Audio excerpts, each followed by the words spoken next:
എല്ലാവർക്കും പുതിയൊരു എപ്പിസോഡിലേക്ക് സ്വാഗതം.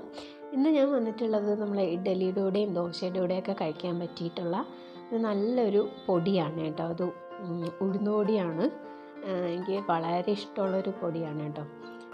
ഇത് ഉണ്ടാക്കി സ്റ്റോർ ചെയ്ത് വെച്ച് കഴിഞ്ഞാൽ ആവശ്യത്തിനനുസരിച്ച് നമുക്ക് ഉപയോഗിക്കാവുന്നേ ഉള്ളൂ. മിക്കവാറും എല്ലാവർക്കും അറിയായിരിക്കും, എന്നാലും അറിഞ്ഞുകൂടാത്തവർക്ക് വേണ്ടിയിട്ട് ഒന്ന് ഷെയർ ചെയ്യുകയാണേ. അപ്പോൾ എൻ്റെ ചാനൽ ആദ്യമായിട്ട് കാണുന്ന ആരെങ്കിലും ഉണ്ടെങ്കിൽ സബ്സ്ക്രൈബ് ചെയ്യാൻ മറക്കരുത് കേട്ടോ. വീഡിയോ ഇഷ്ടമായിട്ടുണ്ടെങ്കിൽ ലൈക്ക് ചെയ്യണം. നിങ്ങളുടെ അഭിപ്രായങ്ങൾ എന്തായാലും കമൻറ്റിൽ അറിയിക്കണം കേട്ടോ. അപ്പോൾ നമുക്ക് വീഡിയോയിലേക്ക് പോകാം. ഇതിനായിട്ട് ആവശ്യമുള്ളത് 1 കപ്പ് ഉഴുന്നെടുത്തിട്ടുണ്ട്, അതുപോലെ തന്നെ സാമ്പാർ പരിപ്പ് 1 കപ്പ് എടുത്തിട്ടുണ്ട്, അതുപോലെ 2 ടേബിൾ സ്പൂൺ മുളക് പൊടി വേണം, ഉപ്പ്, കായപ്പൊടി, അതുപോലെ വെളുത്തുള്ളി. ഇത്രയാണ് നമുക്ക് വേണ്ടത്. ഞാൻ ഇവിടെ ഒരു പാൻ ചൂടാക്കാനായിട്ട് വെച്ചിട്ടുണ്ട്. അത് ചൂടായിട്ടുണ്ട്. അതിലേക്ക് ഞാൻ ആദ്യം ഉഴുന്നിട്ടിട്ട് നന്നായിട്ടൊന്ന് വറുത്തെടുക്കുകയാണ്. ഇതിൻ്റെ ഒരു കളറൊക്കെ ഒന്ന് മാറി ഒരു കളറൊന്ന് ചേഞ്ച് ആവും. ആ സമയത്ത് അതുവരെ നമുക്കൊന്ന് ഫ്രൈ ചെയ്തെടുക്കാം. ലോ ഫ്ലെയിമിലിട്ട് തന്നെ ചെയ്യണം കേട്ടോ, പെട്ടെന്ന് കരിഞ്ഞു പോകും. അതുകൊണ്ട് ലോ ഫ്ലെയിമിലിട്ട് തന്നെ ചെയ്യാൻ ശ്രമിക്കുക. അതുപോലെ ഈ ഒരു കളറാണ് വേണ്ടത്. ഒരുപാട് ബ്രൗൺ ആയി പോകുമൊന്നും വേണ്ട. ഈ ഒരു ചെറിയൊരു കളർ ചേഞ്ച് അത് മതി. ഇനി ഇതിനെ നമുക്കൊന്ന് മാറ്റി വയ്ക്കാം. അപ്പോൾ ഇത് മാറ്റി വെച്ച് കഴിഞ്ഞു. ഇനി അതേ പാനിൽ തന്നെ നമുക്ക് അടുത്തത് വെളുത്തുള്ളി ഒരു 4 അല്ലി മാത്രമേ ഞാൻ എടുത്തിട്ടുള്ളൂ, അത്ര മതി. അത് ഈ ഒരു അളവിന് ഇത് മാത്രം മതി. അതും ഇതുപോലെ തന്നെ നമുക്കൊന്ന് മൂപ്പിച്ചെടുക്കണം. അതായത് ഒരു സൈഡുകൾ ഇതുപോലെ ഒന്ന് ബ്രൗൺ ആയിട്ട് കിട്ടിയാൽ മാത്രം മതി. അപ്പോൾ അത് മാറ്റി വെച്ചു. ഇനി അടുത്തത് വേണ്ടത് ഈ സാമ്പാർ പരിപ്പ് 1 കപ്പ് സാമ്പാർ പരിപ്പാണ് എടുത്തിട്ടുള്ളത്. അതുകൂടി ഇതുപോലെ വറുത്തെടുക്കാം. അപ്പോൾ ഇതുപോലെ ഒരു ചെറിയ ലൈറ്റായിട്ടുള്ളൊരു കളർ ചേഞ്ച് അത്ര മാത്രം മതി. ഒരുപാട് മൂത്ത് പോകണം വേണ്ട. ഇതിപ്പോൾ ആയിട്ടുണ്ട്. ഇനി ഇതിലേക്ക് ഞാൻ മുളക് പൊടി ചേർത്ത് കൊടുക്കുകയാണ്. ഒരു 2 ടേബിൾ സ്പൂൺ ഞാൻ എടുത്ത് വെച്ചിട്ടുണ്ടായിരുന്നു.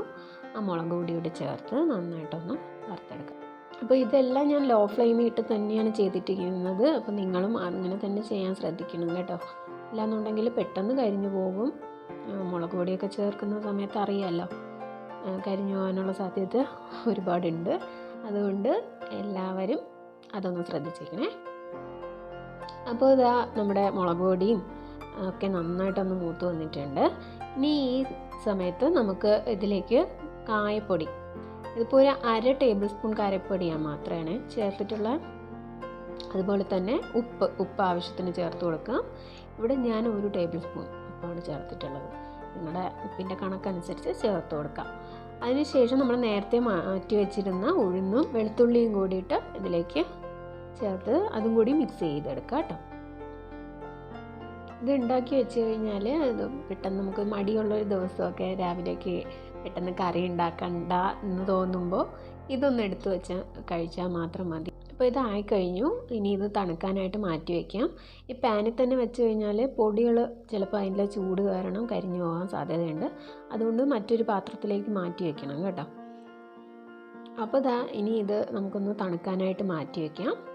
ഒരു തണുത്ത ശേഷം ആണ് ഇനി ബാക്കി പരിപാടികൾ. ഓക്കെ, ഇപ്പോൾ ഏകദേശം 1 മണിക്കൂറൊക്കെ കഴിഞ്ഞു. ഇത് നന്നായിട്ട് തണുത്തിട്ടുണ്ട്.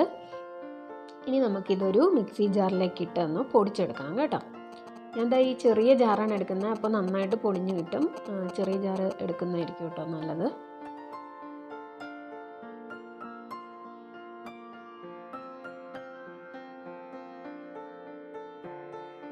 ഇനി ഇതൊന്ന് പൊടിച്ചെടുത്തിട്ട് വരാം.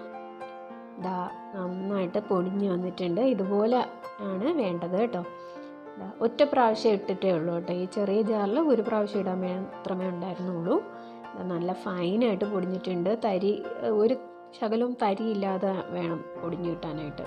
അപ്പോൾ അത് കറക്റ്റായിട്ട് വന്നിട്ടുണ്ട്. അപ്പോൾ ഇത്രയും മാത്രം മതി. ഇത് അല്പം എണ്ണ കൂടി ഒഴിച്ചിട്ട്, വെളിച്ചെണ്ണ കൂടി ചേർത്ത് കുഴച്ച് വേണം ഇത് കഴിക്കാനായിട്ട്. അപ്പോൾ അറിഞ്ഞുകൂടാത്ത ആരെങ്കിലും ഉണ്ടെങ്കിൽ ഒന്ന് ട്രൈ ചെയ്ത് നോക്കണേ. അപ്പോൾ നിങ്ങളും ഇതുപോലെയാണോ ചെയ്യുന്നത് എന്നുള്ളതും കൂടി നമ്മുടെ കമൻറ്റിൽ ഒന്ന് അറിയിക്കാൻ മറക്കരുത് കേട്ടോ. ഒരിക്കൽ കൂടെ പറയുകയാണ്, സബ്സ്ക്രൈബ് ചെയ്യാത്ത ആരെങ്കിലും ഉണ്ടെങ്കിൽ ഒന്ന് സബ്സ്ക്രൈബ് ചെയ്ത് സപ്പോർട്ട് ചെയ്യണേ. വീഡിയോ ഇഷ്ടമായിട്ടുണ്ടെങ്കിൽ ലൈക്ക് ചെയ്യാനും മറക്കരുത്. പുതിയൊരു റെസിപ്പിയായിട്ട് ഉടനെ തന്നെ വരാം. Thank you for watching.